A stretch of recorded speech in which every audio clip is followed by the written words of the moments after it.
नमस्कार, मी पंजाब डक. राज्यात सांगायचं झालं तर पाऊस जास्त कुठं पडणार आहे?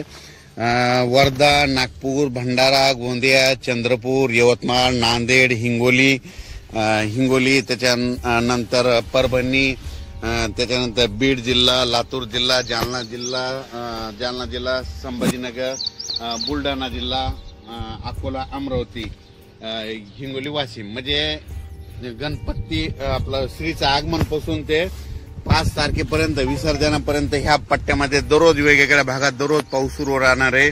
म्हणून हा अंदाज लक्षात घ्यायचा. आणि राज्यातल्या शेतकऱ्याला सांगू इच्छितो की राज्यात देखील इतर भागात देखील म्हणजे पुणे म्हणजे कोकण पट्टीपासून ते मुंबई, इगतपुरी, नाशिक तिकडला देखील ह्यामध्ये उद्यापासून 28 पासून पाऊस वाढणार आहे. श्रीचं आगमन होणार आहे आणि तिकडला पाऊस वाढणार आहे.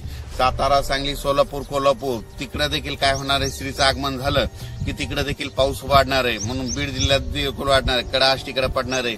अहिल्यानगरकडे देखील पडणार आहे. जळगाव जिल्ह्यात देखील पडणार आहे. धुळे जिल्ह्यात देखील पडणार आहे. नंदुरबार जिल्ह्यात देखील पडणार आहे. नाशिककडे पडणार आहे. इगतपुरीकडे जरा तिकडचा दररोज चालूच राहील. म्हणून हे लक्षात येतं. पण त्याच्या व्यतिरिक्त तुम्हाला एक सांगू इच्छितो की राज्यात म्हणजे पूर्व विदर्भ, पश्चिम विदर्भ, मराठवाड्यामध्ये आता हे तसं तर आजच नांदेड जिल्ह्यातून आजच पावसाला सुरुवात होईल. नांदेड, धर्माबाद, बिलोली, नायगाव, यवतमाळ म्हणजे इकडून अशी सुरुवात होईल. अहमदपूर, लातूर. तर ते काय होणार आहे तुम्हाला सांगतो. आजपासून ते 5 तारखेपर्यंत दररोज मराठवाड्यात, पूर्व विदर्भ, पश्चिम विदर्भ, मराठवाड्यात ते 7 जिल्हे आणि त्याच्यानंतर 11 जिल्हे, 16-17 जिल्ह्यात मात्र आता हे पाऊस जास्त राहणार आहे. मात्र सर्व दूर राज्यभर नाही राहणार, पण जास्त पाऊस विदर्भाचे 11 जिल्हे आणि मराठवाड्यातील 7-8 जिल्हे आणि त्याच्यानंतर अहिल्यानगर, सोलापूर, धाराशिव ह्या पट्ट्यामध्ये ह्या जरा जास्त पडणार आहे. त्याच्यानंतर काय होणार आहे? हे 5, 11, 13, 14, 15 झाले. त्याच्यानंतर नंदुरबार जिल्हा, धुळे जिल्हा, जळगाव जिल्हा, नाशिक जिल्हा आणि मुंबई ह्या पट्ट्यांमध्ये ह्या भागात देखील ह्या जिल्ह्यात जास्त पाऊस राहणार आहे. फक्त काय होणार? थोडा पश्चिम महाराष्ट्राकडे थोडा पाऊस कमी राहील. पण तिकडे देखील ना ह्या जवळपास 5 तारखेपर्यंत म्हणजे ह्या आपलं श्रीच्या आगमनापासून ते विसर्जनापर्यंत दररोज वेगवेगळ्या भागात पाऊस पडणार आहे. सर्वदूर नसणार, पण दररोज काय होईल?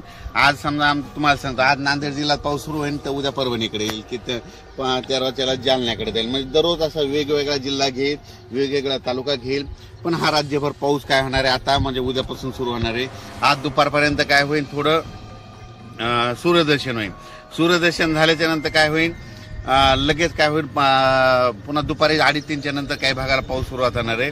म्हणून हे लक्षात घ्यायचं.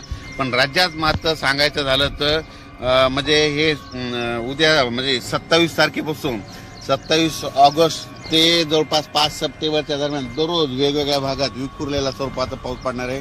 जास्त पाऊस पूर्व विदर्भ, पश्चिम विदर्भ, मराठवाड्याकडे असणार आहे. म्हणून मराठवाडा आणि ह्या 3 विभागातल्या शेतकऱ्यांनी हा अंदाज लक्षात घ्यायचा. फक्त मग त्याचा पावसाचा जोर कुठं पश्चिम महाराष्ट्राकडे कमी राहील, तिकडे देखील पाऊस पडणार आहे. पण काय होणार? थोडाफार कमी प्रमाणात राहणार आहे. म्हणून हा अंदाज लक्षात घ्यायचा.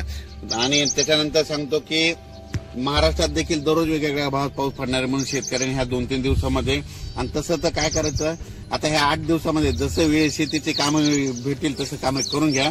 म्हणून हे अंदाज लक्षात घ्या. पण राज्यात मात्र जास्त पाऊस आता मराठवाडा आणि विदर्भ, नंदुरबार, धुळे, जळगाव ह्या पट्ट्यात राहणार आहे. म्हणून हा अंदाज लक्षात. याचा एक व्हिडिओ परत सविस्तर उद्याच्याला दिला जाईल. धन्यवाद.